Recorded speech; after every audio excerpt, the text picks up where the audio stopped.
శుక్రాచార్యుల వారి పరిస్థితి ఏమిటి? ఆయన లోపల కూర్చున్నారు గర్భంలో, యుద్ధం అయిపోయింది, చూస్తున్నారు అన్ని చక్కగా లైవ్ టెలికాస్ట్ టీవీలో చూసినట్టు చూస్తున్నారు. ఓర్నాయనో నేను ఎవరి కోసం అందరినీ బతికించానో ఆ అంధకాసురుడు శివుడి ప్రమదగణాల్లోకి వెళ్ళిపోయాడు. ఇప్పుడు యుద్ధం లేదేం లేదు, బయటంతా ప్రశాంతం.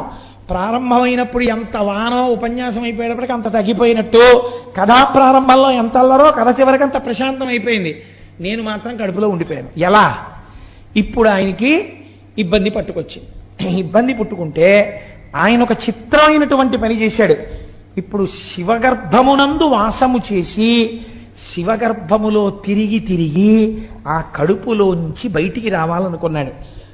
బయటికి రావాలని ఆయన ఒక గొప్ప స్తోత్రం చేశారండి శుక్రాచార్యుల వారు.